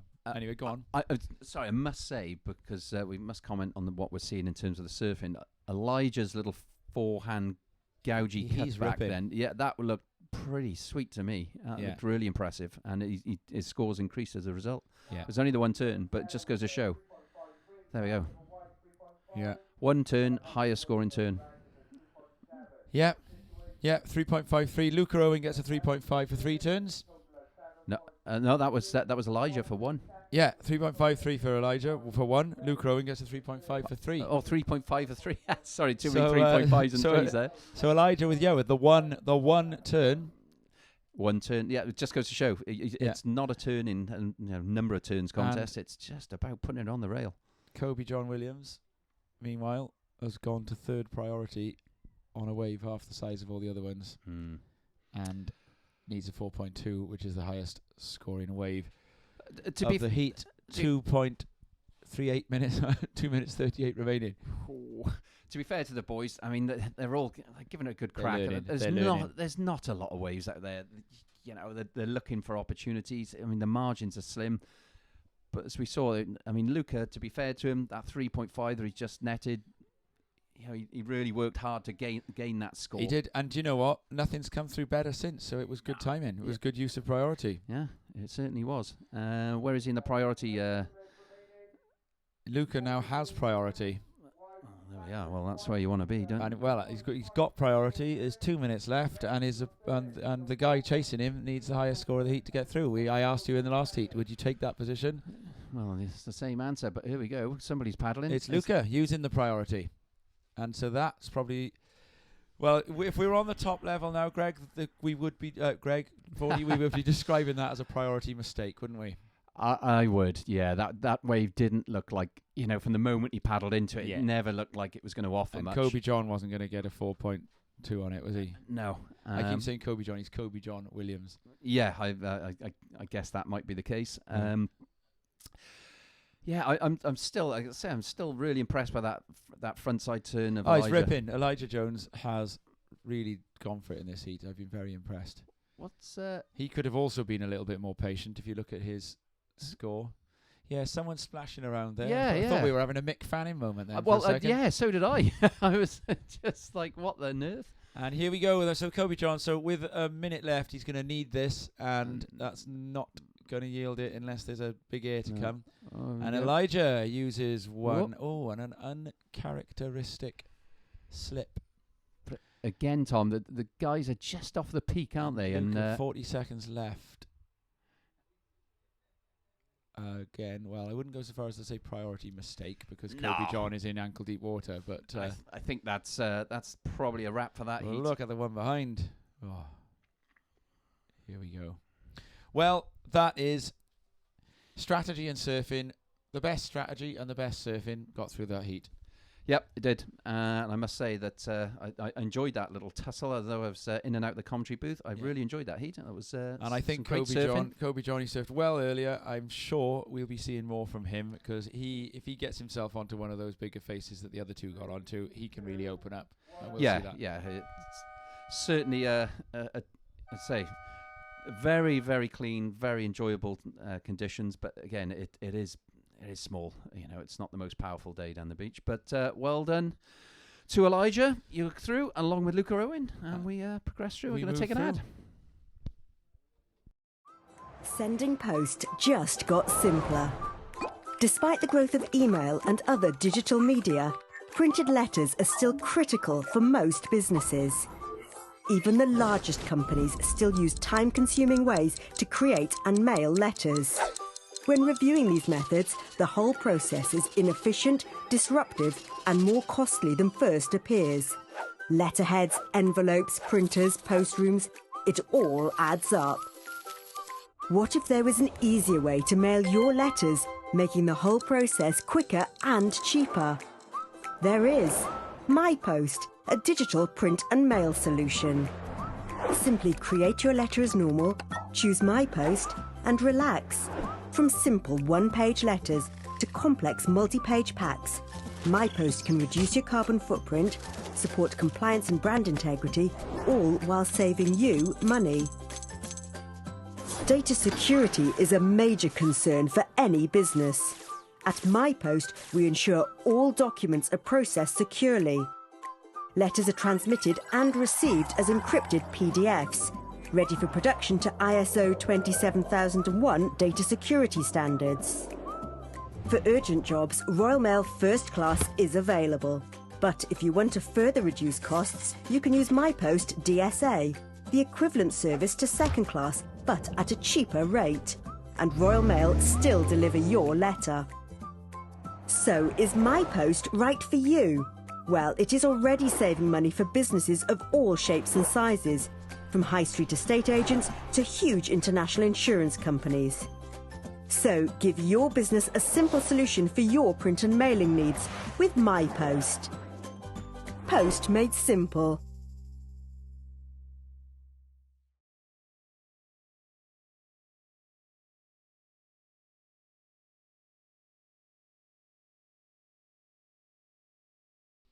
Slightly long MyPost video. That was Red Thomas O'Leary putting it on the rail for a quick forehand goofy foot slash. That's the only wave that has been ridden this heat, so viewers, you have missed nothing. Yeah, the MyPost video, I must confess, belongs to my business, or my family's business, MyPost. That video was painstakingly put together by one of the local surfers, Simon Jenkins, a.k.a. BBC Si. BBC Si. So, how you doing, Si? It is aimed at the corporate market, so we will try not to put you through the pain of 2 minutes of the whistling music that the company's speed there for Sol Williams. But no, I enjoyed that ad. And now I know it was BBC Si. Well, look, MyPost have backed us for, I think it's 7 years now. And a considerable amount of money has been put towards Welsh surfing thanks to MyPost, and that is essentially Ken Vaughan, my old man. And without his support, then Welsh surfing would be in a very different place, and we probably wouldn't be sat here with the luxury of a live feed Of a team. live webcast. Yeah, so very Cheers, grateful Ken to Vaughan. the old man. Ken, thank you very much indeed for your ongoing support as a non-surfing Ken Vaughan's got individual. a long history of supporting Welsh surfing. Yeah. Maybe it's a lifelong quest to atone for having inflicted yourself and guff upon Welsh surfing. But Yeah, maybe. one of my favourite Ken Vaughan stories, it's pre my time by about 3 or 4 years, is when Jamie Bateman has some issues getting to the Welsh. That is a 1989 story, that one. Right.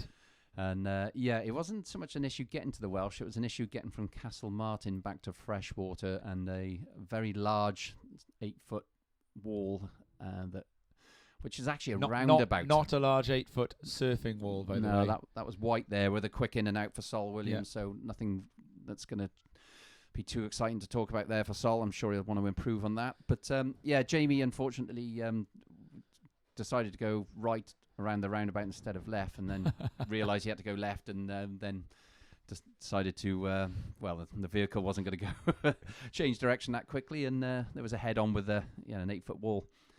Oh, there's a nice Rio there. That was nicely done. Tom O'Leary. That was that. Do you know what? Tom, Turn of the afternoon. Again, only one turn, but it was just it just looked nice, didn't it? It was all the technique was in smooth, place crisp, there. off the bottom, off the top. And I think he's going to get a decent He'll reward get for a that. score for that. Mm. 3.7 for one. There we go. So Bateman decides to ride this car straight into the wall. Yeah, and KV came to the rescue, as he has done on numerous occasions for many of the Lantwit surf community, be it with employment or help or assistance, and as he is doing with his ongoing support of Welsh surfing. So again, without harping on a point, thanks, Dad. And So- Bateman says thanks too. For it's a lo- 33 years ago. Yeah, it was a long time ago. Now, a couple of sets in the lineup here, Tom. What we got? We got I Surfer think in white. Sol again. Sol. Oh, look at this And one. that one. Oh. That And onto the backhand. Arthur Buick. yeah. Standard in this one. Tom O'Leary's going to have a look, but he makes a very sensible decision not to go for that because it's all shoulder. Now we're starting to see the surfers who know priority as well here, aren't we? Yeah, I mean, to be fair, you've got a good heat here. You know, you've got Yeah. some good, very good, strong surfers. Yeah. Plenty of experience. I mean, the Arthur, the younger of the Buick brothers, is actually slightly taller than his older brother Ewan, but they had a tussle in a. I say a tussle. They served to get against each other earlier, and they both Ewan went through, yeah. Yeah, both went through, and Ewan came out on top on that Yeah. occasion. So I'm sure Arthur will have his own ambitions, but they are starting to become regular features O'Leary, on the podium. I like the decision to go left on this thing. Oh, nice. That is a Lantwit surfer's turn there. That's a Porthcawl surfer. Yeah, he must have Lantwit blood, but that was the best wave I've seen in some time. Yeah. Possibly the cleanest surf. That's going to be. I'm going to wave. predict that begins with 5. Yeah, I would say so, Tom. Maybe even higher. But I'm always wrong. In fact, I jinx it by every single decision I make. What they should do, right? They should, because I get it wrong so badly. They should get me to just be a VAR commentator for Wales, and every time a VAR decision is about to go against us, I can predict it wrong, and then it'll go for us. Ooh. I was wrong. 4.67. It You didn't are- reach the 5s. Well, I'm slightly surprised at that because Yeah. I must say that felt from here. I know that the judges tend to like, to reward through the lip surfing rather than on the Yeah. face. So perhaps. But and he then to got be it fair, really nicely on the rail, and then he talked through it, didn't he? There was torque, there was speed, there was power. I really enjoyed that turn. But to be Yeah. fair, when you think back to the previous heat that we watched, Yeah. there was a 3.7 for one, Yeah. one turn. That was a one turn with a slight little wiggle to the end. So the fact that he's bettered that one by By a more whole than a point, yeah. I think that's probably a fair reflection by the judges. So we got your story of Ken Vaughan bailing Bateman out Mm-hmm. from Castle Martin. We could now. This happens often. It's been probably not far off an hour since you promised us your coffee story. Yeah. Well, the coffee story, I think we're talking about a Café Noisette. And Noisette, right, we need to refresh the listener in case they weren't listening earlier, or the viewer. Probably tuned out. A Café Noisette is an espresso in was La gonna say France, sweet. which has got a tiny little bit of leche. Oh no, hang on, that was Spanish. Yeah.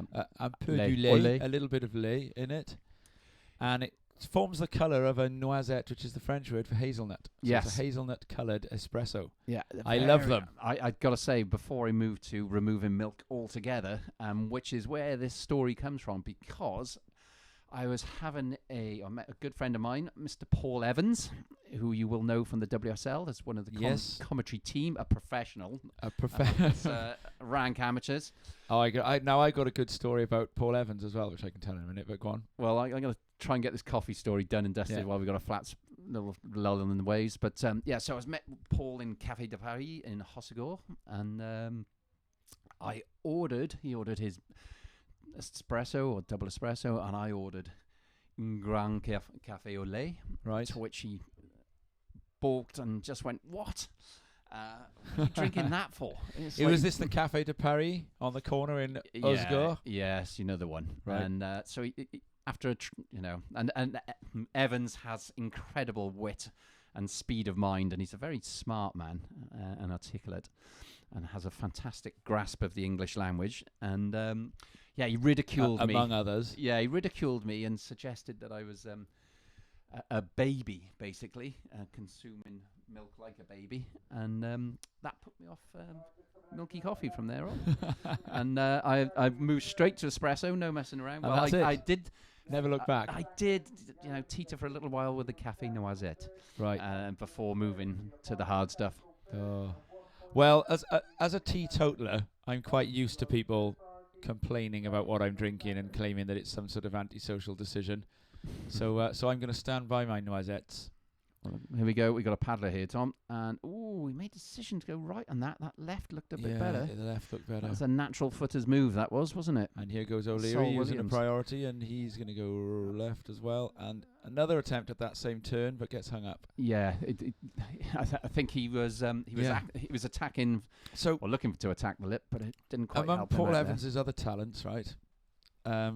Rob and I were having a conversation at the Boardmasters last year with Rob Gunning, the WSL tour manager guy, and he was telling us all the reasons he likes Paul Evans. And Rob Gunning has got quite a unique way of talking. And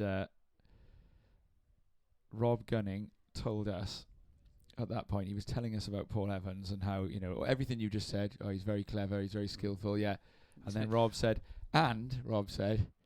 I also know that he does a really, really good impression of me, Rob Gunning says. He's got all my mannerisms down pat. Now, at this point, both Rob and I looked at each other because we had spent the last 48 hours, any time we weren't in the presence of Rob Gunning, trying to talk like Rob Gunning. Well, so I'm gonna try and show Rob Gunning my impression of him at some point, but I don't know, as a teetotaler, I don't know if I'll find the Dutch courage Paul Evans probably had a few when he first showed it to Rob Gunning. if I was Paul Evans sat here now, I'd be going, well, Tom, you're pretty right there, mate. So Evans here Yeah, in the commentary box, there he is. commentator for the WSL. Do you know, it sounded like I was sat next to him then. Spent a bit of time with Evs, and I'd say he was a housemate of aka Jamie Bateman. And Yeah, John T. Tucker. Didn't John T. Tucker live with them as well? I don't think he lived in the house. It was was he just may have briefly, but Friends with them. yeah, Rowan Entrus, who now lives in California, was a housemate. Now, that one-liner there, and I've waited years to say it. Do you know, it was like I was stood next to him because you threw that one at Greg Owen on our podcast that you made with him, and I still laugh aloud if I hear that one, because do you remember when Greg Owen had written this big, huge sheet of like what he described good surfing as, and he whacked his sheet out, and he goes, yeah, top surfer, he glides right in, and then he goes, glides in, as Joe Turpel would say, and you interrupted him. Do you know, it was like I was stood next to him then. yeah. Owen, he's a special one. He is, and he's on his way back up the beach now with a jubilant Luca Owen in his ranks. Yep, and no doubt 2 smiles on faces. Interesting, because that was a lot of waves Simone ridden as in well. that last heat. Yeah, a lot of waves ridden in that last heat, and now in this one, much less. Red has ridden 4, White, Sol Williams has ridden 5, and Arthur Buick has ridden 4. Well, I tell you what, Tom, But as none well, of them are less than a point, and all of them are in the 2s and 3s and 4s and 5s. Yeah, I'm not sure what's happened to. Just realised, have we got 4 surfers in the water there? No, I don't think Henry. God, Henry we've been Munro's here. chatting nonsense for so long. We haven't been paying attention. I don't think Henry Henry Munro Munro's here.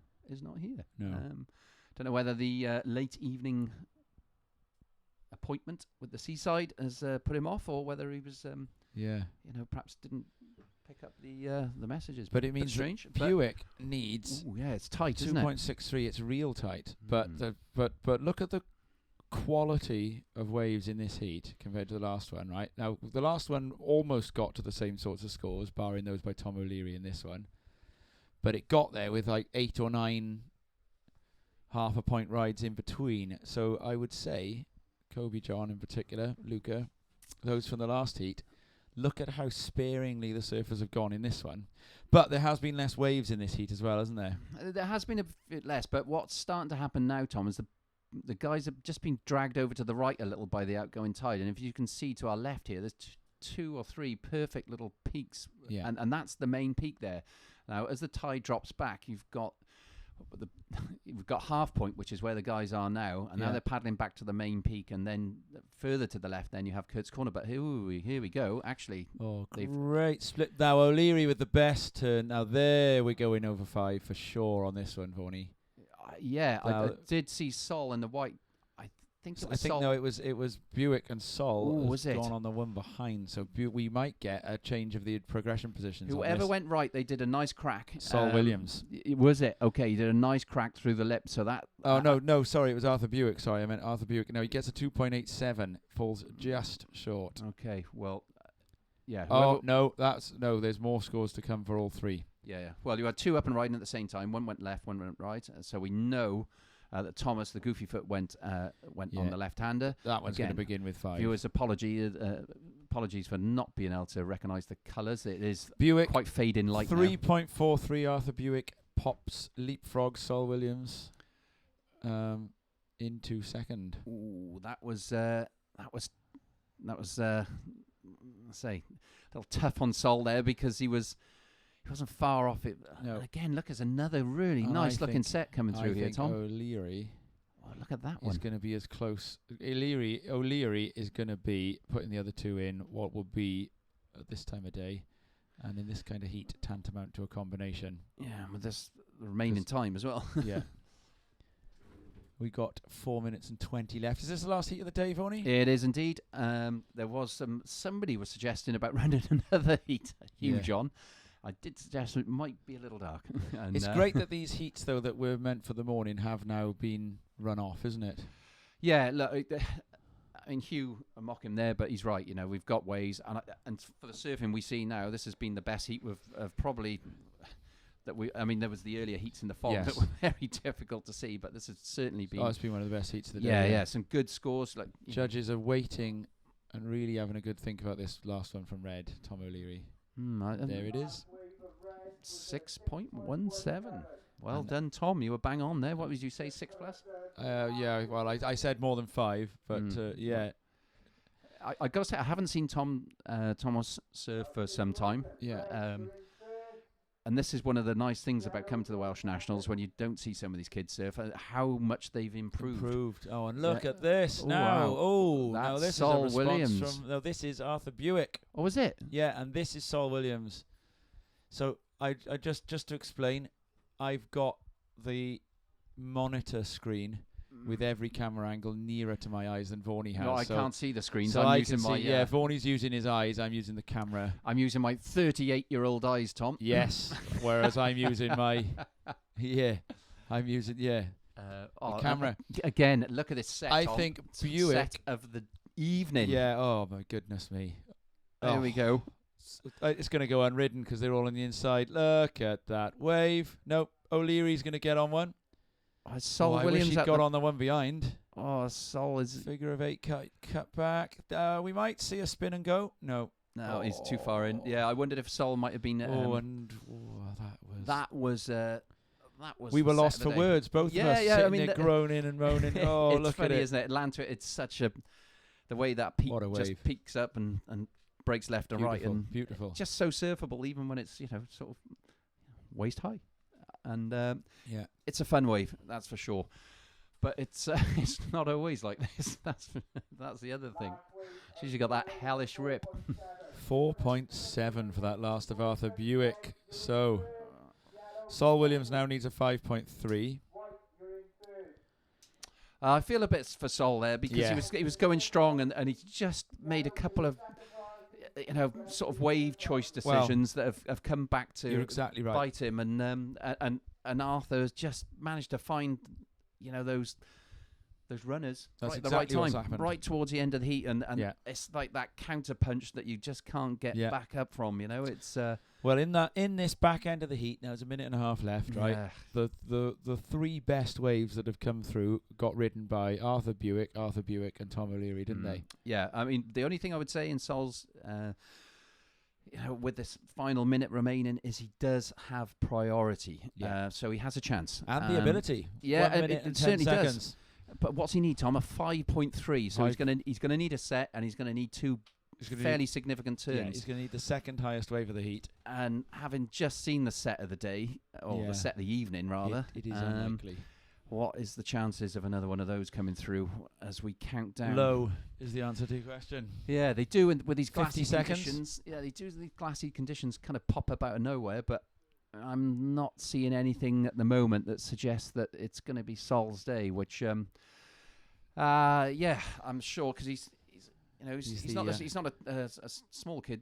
Sol, he's pretty tall. Well, there's a very slight line coming through now. Yeah, he probably would have preferred it just to be another foot or so bigger. 20 seconds. He's going to have to go the third one here. Yeah, something. He's isn't got there? priority. He's going to go on the first He's one. paddling. He's paddling hard.